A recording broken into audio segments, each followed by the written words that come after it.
नमस्कार,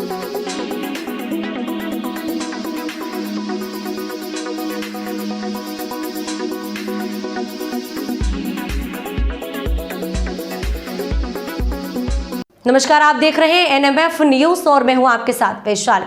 भोपाल केंद्रीय मंत्री और गुना लोकसभा सीट से भाजपा के उम्मीदवार ज्योतिरादित्य सिंधिया ने पीटीआई को दिए साक्षात्कार में कहा, कांग्रेस अपने अंत की ओर बढ़ रही है और वह खुद को दीमक की तरह चाट रही है। यह एक ऐसी पार्टी है जो वैचारिक रूप से दिवालिया हो चुकी है। कोई भी उसके साथ नहीं रहना चाहता। कांग्रेस ने कई सीटों पर उम्मीदवार नहीं उतारे और कुछ सीटों पर उनके उम्मीदवार चुनाव की ओर दौड़ से हट गए हैं।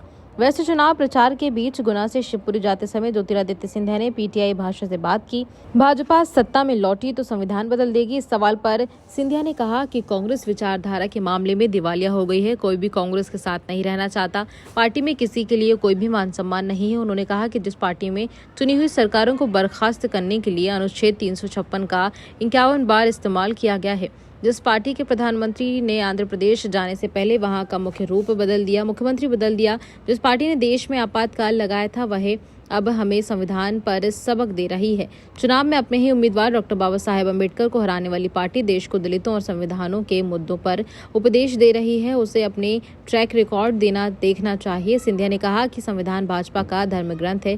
प्रधानमंत्री नरेंद्र मोदी खुद कहा है कि किसी भी संविधान को बदलने की हिम्मत नहीं है। वहीं 30 अप्रैल को मध्य प्रदेश के भिंड में एक रैली को संबोधित करते हुए कांग्रेस नेता राहुल गांधी ने कहा था कि अगर भाजपा सत्ता में लौटती है तो वह गरीबों, दलितों और अनुसूचित जाति को अधिकार देने वाले संविधान को फाड़कर फेंक देगी।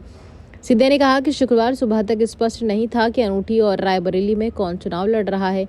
इंदौर और सूरत लोकसभा सीटों से कांग्रेस उम्मीदवार चुनावी दौड़ से पीछे हट गए। कई सीटों पर कोई उम्मीदवार नहीं है, जबकि कई अन्य पर वे अभी तक घोषित नहीं कर पाए हैं। कांग्रेस अब अपने अंत की ओर बढ़ रही है और दीमक की तरह है जो खुद को चाट कर रही है। बता दें कि कांग्रेस ने शुक्रवार को राहुल गांधी के रायबरेली सीट से चुनाव लड़ने का ऐलान किया। इस सीट से पिछले 2 दशकों से उनकी मां सोनिया गांधी चुनाव लड़ रही थी। भोपाल से राजेंद्र जैन की रिपोर्ट।